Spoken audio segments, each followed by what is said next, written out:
हे पितरांनो तुम्हाला नमस्कार करतो. ओम श्री गणेश देवताय नमः. ओम श्री गुरुदेवताय नमः. ओम श्री गुरुदेवताय नमः. ओम सर्व श्री इष्टदेवताय नमः नमः. शिवशरणात मित्रांनो, मी कडप्पा प्रत्येकदा आपल्या समोर हजर आहे. माझ्या धर्मकर्म चॅनलमध्ये आपले सहर्ष स्वागत करीत आहे. मित्रांनो, पंचांगाच्या आत आपल्या समोर सादर करीत आहे.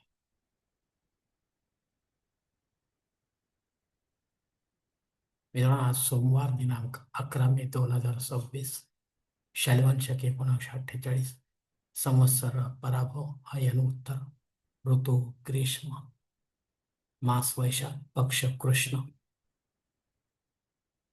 तिथे मित्रांनो आजची नवमी तिथी आहे.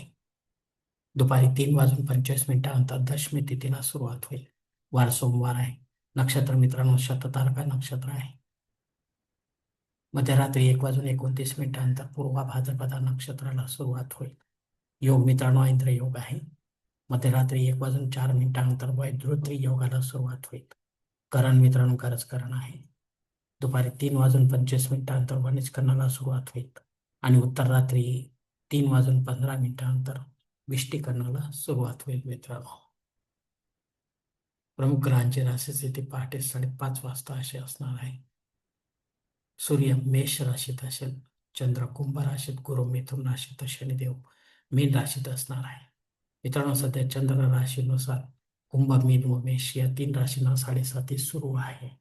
या 7.5चा त्रास जर राशींच्या जातकांना होत असेल तर कृपया त्यांनी आपल्या जन्मकुंडलीमधील शनिदेवतेची पोझिशन तपासून पाहावी ज्योतिषाच्या द्वारे. ती जर अशुभ असेल तर आपल्याला शनिदेवतेची धार्मिक सेवा करावी लागणार आहे, अन्यथा धार्मिक सेवा करण्याची गरज राहणार नाही. मुंबई भागातील सूर्योदय याप्रमाणे: सूर्योदय सकाळी 6:07 तर सूर्यास्त सायंकाळी 7:03 असणार आहे. मित्रांनो, गोचर ग्रहांची सद्यस्थिती सुद्धा जाणून घेऊया. अस्तंगत ग्रहांमध्ये सध्या बुध ग्रह हा 1 मे ते 21 मे पर्यंत अस्तंगत असणार आहे आणि 22 मेला तो उदय पावेल. मित्रांनो, असा अस्तंगत बुध आपल्याला काय फळ देईल हे देखील ज्योतिषी आपल्याला समजावून सांगतील. मित्रांनो, या पंचांगाच्या आधारे आता आपण आजच्या पूजेसाठी लागणारा संकल्प सोडणार आहोत. तेव्हा आपण आपल्या उजव्या हाताच्या तळहातावर एक पळी पाणी, थोड्या अक्षत, एक फुल व फुलाची पाकळी घ्या आणि हा छोटासा संकल्प म्हणायला सुरुवात करा. मित्रांनो, हरोम शिव शिव शंभोराज्ञा प्रवर्तमान सत्य ब्रह्मणो द्वितीय परार्थे श्वेतवराह कल्पे वैवस्वत मन्वंतरे कलियुगे प्रथम पाते जम्बुद्वीपे भरतवर्ष भरतखंडे मेरो दक्षिण दिग्भागे महाराष्ट्र देश व्यावहारिक चंद्रमा शालिवान शके 1948 प्रभवादी षष्ठे संवत्सरामध्ये पराभव नाम संवत्सरे उत्तरायणे ग्रीष्म ऋतू वैशाख मासे कृष्ण पक्षे सोमवार वासरे अर्थात इंदू वासरे शततारका नक्षत्र इंद्र योगी गरज करणे नवमी शुभतिथो वीरगोत्रात उत्पन्न मी कडप्पा मोह पात्र दुरितक्षय द्वारा श्री पार्वती पती परमेश्वर पित्यर्थ विधिवत नित्यदेव पूजा एवं इष्टलिंग पूजा करीशी. मित्रांनो, याच ठिकाणी हा संकल्प संपेल आहे. तेव्हा आपण आपल्या उजव्या हाताच्या तळहातावर संकल्पाचे पाणी जे आहे ते जवळच्या निर्वाणाच्या तामणात सोडून द्या. मित्रांनो, या संकल्पाची वेळ मर्यादा दुपारी 3:25 आहे. या वेळेनंतरही आपल्याला संकल्प सोडायचा असेल तर कृपा करून आपण वरील बदललेल्या पंचांगाचा आधार घ्यायचा, नवीन संकल्प तयार करायचा, त्या संकल्पात आपण करत असलेल्या धार्मिक विधीचा उल्लेख अवश्य करायचा. तेव्हाच आपली धार्मिक सेवा संबंधित देवतांपर्यंत पोहोचेल आणि त्यांचे आशीर्वाद आपल्यापर्यंत पोहोचतील. आपले जीवन अधिक सुखमय बनेल. मित्रांनो, आता मुहूर्त विभागामध्ये पाहूया. यामध्ये धार्मिक विधी त्यांचे मुहूर्त काळ याप्रमाणे दिलेले आहेत. सर्वात प्रथम साखरपुडा यासाठी एकमेव मुहूर्त आहे दिनांक 13. डोहाळ जेवणासाठी मुहूर्त आता नाही. बारसे करण्यासाठी मुहूर्त आहे दिनांक 11 आणि 13. जावळ काढण्यासाठी मुहूर्त आहे दिनांक 11 आणि 14. गृहप्रवेश करण्यासाठी एकमेव मुहूर्त आहे दिनांक 13. आता मुहूर्ताच्या दुसऱ्या भागात पाहूया. मित्रांनो, उपनयन करण्यासाठी तसेच भूमिपूजन व पायाभरणी करण्यासाठी देखील एकही मुहूर्त आता या मासामध्ये उपलब्ध नाही. विवाह करण्यासाठी मुहूर्त दिले दिनांक 13 आणि 14. वास्तुशांती करण्यासाठी मुहूर्त दिले दिनांक 13 आणि 14. देवमूर्तीचे प्राणप्रतिष्ठा करण्यासाठी मुहूर्त दिले दिनांक 13 आणि 14. मित्रांनो, यामध्ये आपण सर्व देवी देवतांच्या मूर्तीची प्राणप्रतिष्ठा करू शकता. पण विधिवत करा, पंडिताच्या माध्यमातून करा आणि देवळात करा, घरी करा किंवा मंदिरामध्ये करा. पण दुसऱ्या दिवसापासून या प्राणप्रतिष्ठित मूर्तीवर आपल्याला संबंधित देवतांचा अभिषेक घ्यावा लागणार आहे. अन्यथा पुढे जाऊन अशा प्राणप्रतिष्ठित मूर्ती देखील खंडित मानल्या जातात आणि त्यांचे विसर्जन करावे लागते. मित्रांनो, वरील काही मुहूर्तांच्या तारखेत वेळेची मर्यादा देखील असू शकते. कृपया ते जाणून घेण्यासाठी आपण मला कॉमेंट्स बॉक्समध्ये विचारावे किंवा योग्य पुरोहितास व पंचांगधारकास संपर्क साधावा आणि मगच आपल्या जन्मकुंडलीच्या अनुसार आपल्यासाठी योग्य असा मुहूर्त निवडावा, जेणेकरून आपल्या मुहूर्तामध्ये कोणत्याही प्रकारची बाधा उत्पन्न होणार नाही आणि मुहूर्ताचे पूर्णपणे आपल्याला फळ प्राप्त होईल. आणि असा मुहूर्त जर आपल्याला मिळत नसेल तर मग मात्र आपण स्वतःहून किंवा पंडिताच्या माध्यमातून यापेक्षा वेगळा काही मुहूर्त निर्माण करण्याचा प्रयत्न करू नका.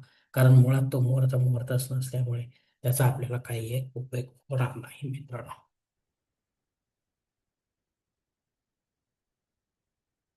मित्रांनो, पंचांगातील इतर काही महत्त्वाची जी माहिती आहे ती आता आपण पाहणार आहोत. पंचांग शुद्धी मित्रांनो, दुपारी 3:25 ते मध्यरात्री 1:04 असणार आहे. दिनविशेषमध्ये मित्रांनो, घबाड योग. हा घबाड योग दुपारी 3:25 पासून सुरू होईल ते रात्री 7:31 असेल आणि त्यानंतरही तो मध्यरात्री 1:29 परत पुन्हा सुरू होईल मित्रांनो. नवमी आणि दशमी या दोन्ही तिथीचे श्राद्धकर्म आपल्याला आज करायचे आहे मित्रांनो. जर आपल्याशी संबंधित किंवा आपल्यावर अवलंबून असलेल्या नात्यांमध्ये आपल्याला सोडून कोणी परलोकात निघून गेले असतील तर त्यांच्या नावाने आपल्याला पिंडदान युक्त किंवा पिंडदान रहित असे श्राद्धकर्म करणे गरजेचे आहे. घरी करा किंवा तीर्थक्षेत्री करा, पण विधिवत करा, पंडिताच्या माध्यमातून करा आणि अपराह्न पाळतच करा. तेव्हाच आपली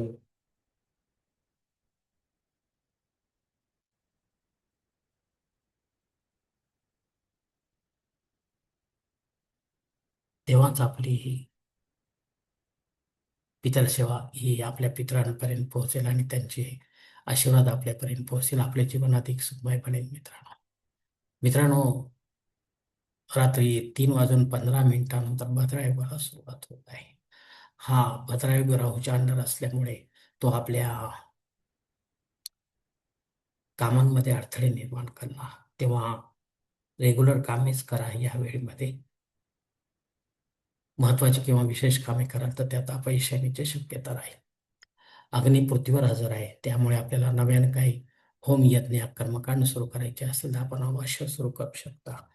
पण पुढे जाऊन ते बंद पडतील तर मग मात्र आपल्याला दोष लागण्याची शक्यता आहे मित्रांनो. राहू काळ मित्रांनो सकाळी 7:30 ते 9 वाजेपर्यंत आहे. या 1.5 तासाच्या काळामध्ये राहू अत्यंत प्रभावी असल्यामुळे तो आपल्या कामांमध्ये अडथळे निर्माण करणार. त्यामुळे आपण शक्यतो रेग्युलर कामे करा. या काळामध्ये विशेष किंवा महत्वाची कामे करू नका, अन्यथा आपल्याला अपयश येण्याची शक्यता राहील. धन्यवाद मित्रांनो. आजचा हा पंचांगासंबंधीचा व्हिडिओ मी याच ठिकाणी संपत आहे.